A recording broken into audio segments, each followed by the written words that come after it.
आप सभी बोर्ड पर बनी हुई एक कर्व्ड लाइन देख पा रहे होंगे।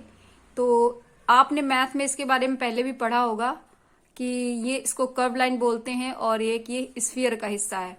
ठीक है, तो आज हम साइंस में इस कर्व्ड लाइन के बारे में क्या पढ़ेंगे, आइए देख लेते हैं। तो welcome back to Starbird Edu Point. और आज हम पढ़ने वाले हैं कर्व्ड मिरर्स या स्फेरिकल मिरर्स के बारे में। इस कर्व्ड लाइन को अगर पीछे से इस तरह से लाइन दिखा दें तो ये वाली जो साइड है ये बता रहा है स्फेरिकल, ये वाली साइड जो बता रहा है पॉलिश्ड साइड को। तो इस तरह से आपका जो इनवर्ड साइड रिफ्लेक्टिंग सरफेस है और बाहर साइड पॉलिश्ड है, तो ये आपका क्या हो गया, ये हो गया आपका कनकेव मिरर।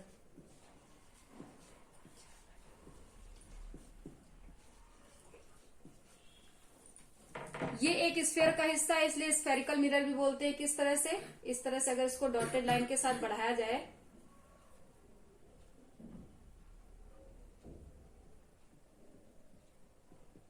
तो अब आप समझ गए होंगे कि ये एक स्फीयर का हिस्सा है, इसलिए इसको स्फेरिकल मिरर भी बोलते हैं। और इसका शेप कर्व्ड है, इसलिए कर्व्ड मिरर भी बोला जा सकता है। दूसरा इसका टाइप है कन्वेक्स मिरर। तो कन्वेक्स मिरर और कनकेव मिरर में क्या डिफरेंस है देख लेते हैं।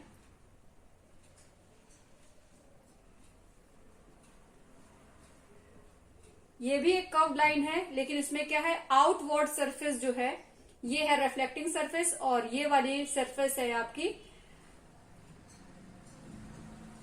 ये वाली सरफेस पॉलिश सरफेस है और ये वाली बाहर वाली सरफेस आपकी रिफ्लेक्टिंग सरफेस है। तो इस तरह से जब आउटवर्ड साइड में रिफ्लेक्टिंग सरफेस हो और इनर साइड आपकी पॉलिश हो तो ये हो जाता है आपका कन्वेक्स मिरर।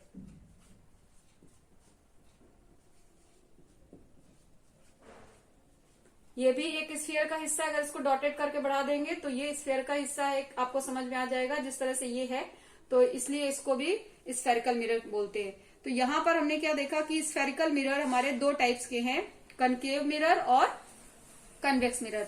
आज हम इन मिरर्स के बारे में, इनकी एक प्रॉपर्टी होती है जिनकी वजह से उनको बोला जाता है कन्वर्जिंग मिरर और डाइवर्जिंग मिरर, उसको भी आज हम देख लेंगे।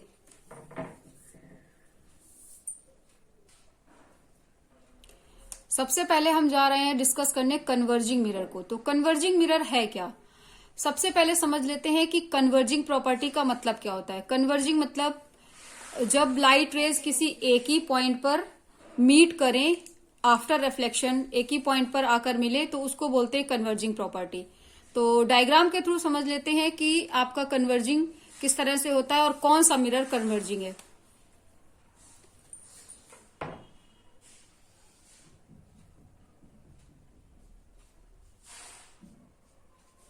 कनकेव मिरर कन्वर्जिंग मिरर होता है और इसको समझ लेते हैं कि किस तरह से ये कन्वर्जिंग प्रॉपर्टी को शो करता है। ये इसका मिड पॉइंट है जहां से आपकी रे निकलेगी, प्रिंसिपल एक्सिस पास होती है, इसको बोलते हैं पोल, इस पॉइंट को बोलते हैं पोल। और ये है आपकी प्रिंसिपल एक्सिस। प्रिंसिपल एक्सिस के पैरेलल जो भी लाइट रेज जाती हैं वो फोकस पे आके मिलती हैं। तो सी है इसका सेंटर ऑफ कर्वेचर और ये आपका फोकस है। फोकस और सेंटर के बीच की जो दूरी होती है वो जितनी होती है उतनी ही फोकस और पोल के बीच की होती है। यानी कह सकते हैं कि जो इसका रेडियस होता है उसका बिल्कुल मिड पॉइंट पे आपका फोकस होता है कनकेव मिरर में। तो लाइट रेज जो इसमें जाएंगी वो यहां पर कन्वर्ज हो जाएंगी। किस तरह से, ये लाइट रे जो कि पैरेलल है प्रिंसिपल एक्सिस के, इस तरह से स्ट्राइक करेगी मिरर पे और आफ्टर रिफ्लेक्शन ये पास होगी यहां से, तो ये आपकी रिफ्लेक्टेड रे है। इसी तरह से मान लीजिए कोई दूसरी रे है जो इस साइड से जा रही है, ये इस तरह से इंसिडेंट रे और आफ्टर रिफ्लेक्शन ये पास होगी यहां से। तो ये वाला पॉइंट आपने देखा कि फोकस है, इसी वाले पॉइंट पे दो लाइट रेज जो कि पैरेलल है वो यहां पे आकर के मीट कर रही हैं। तो और भी इसमें अगर लाइट रेज जाएंगी तो सब इसी में से, फोकस में से ही पास होंगी। सपोज इस तरफ अगर हम ड्रॉ कर देते हैं एक और लाइट रे, तो रिफ्लेक्शन के बाद इसी से होकर जाएगी। थोड़ा सा एंगल इसमें थोड़ा सा गलत बन गया है, इसको ध्यान रखिएगा, जब आप स्केल से बनाएंगे तो एक्यूरेट बनेगा। तो ये रिफ्लेक्टेड रे है, इस तरह से एक लाइट रे इस तरफ देख लेते हैं, ये इस तरह से, और ये रिफ्लेक्शन के बाद यहां से पास होगी।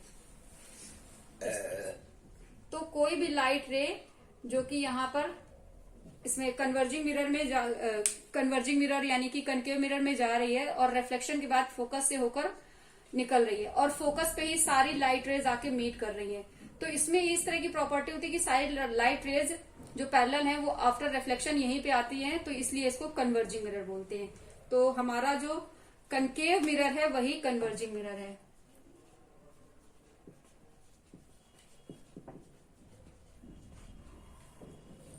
इस डायग्राम को आप अच्छे से समझ लीजिए। कन्वर्जिंग प्रॉपर्टी वो होती है जिसमें सारी लाइट रेज आफ्टर रिफ्लेक्शन एक ही पॉइंट पे मीट करती हैं। तो डाइवर्जिंग प्रॉपर्टी क्या होती है? डाइवर्जिंग प्रॉपर्टी में क्या होता है कि लाइट रेज अलग अलग डायरेक्शन में चली जाती हैं, रिफ्लेक्शन के बाद अलग अलग डायरेक्शन में जाती हैं। तो यहां पर पहले हम डिस्कस कर चुके हैं कन्वर्जिंग में कनकेव मिरर को, तो ऑब्वियसली आपका जो डाइवर्जिंग मिरर है वो कौन सा मिरर है?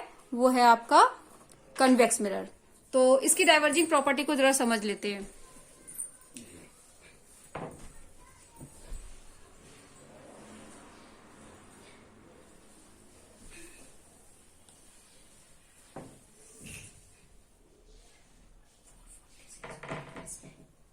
ये डायग्राम आपका दिखा रहा है कन्वेक्स मिरर को, और ये जो लाइन गई है ये है आपकी प्रिंसिपल एक्सिस, ये वाला पॉइंट है पोल, और इधर है आपका सेंटर ऑफ कर्वेचर, ये है आपका फोकस। तो प्रिंसिपल एक्सिस जो आप देख पा रहे हैं, इससे होकर के जब या इसके पैरेलल में जो लाइट रेज आती है वो देखिए किस तरह से रिफ्लेक्ट होती है। ये एक लाइट रे आई और इधर एक लाइट रे, तो ये रिफ्लेक्शन के बाद कैसे जाएगी? ये रिफ्लेक्शन के बाद इधर को इस तरह से चली जाएगी।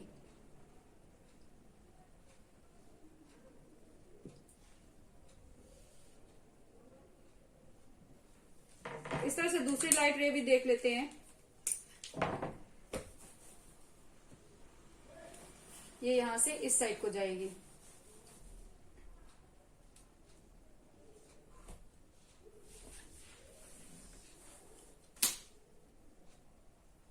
इस वाले डायग्राम में हमने देखा कि जो भी लाइट रेज इस रिफ्लेक्टिंग सरफेस पे पड़ रही हैं वो दूसरी डायरेक्शन को चली जा रही हैं, यानी कि और ये इस तरफ से दूर जा रही है, कभी मीट भी नहीं करेंगी।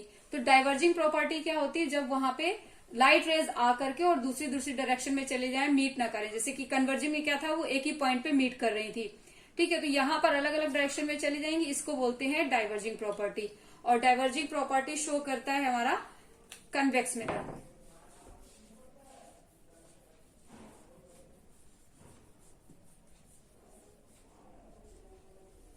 तो आई होप आज की वीडियो में आपको कन्वर्जिंग और डाइवर्जिंग मिरर के बारे में समझ में आया होगा, और कन्वेक्स और कौन सा मिरर डाइवर्जिंग है, कौन सा कन्वर्जिंग है, ये प्रॉपर्टी आपको समझनी बहुत जरूरी है, क्योंकि जब रे डायग्राम बनाते हैं तो उसमें ये प्रॉपर्टी बहुत ज्यादा हेल्पफुल होती है।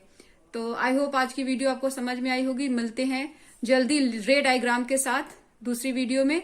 तो टिल देन बाय बाय।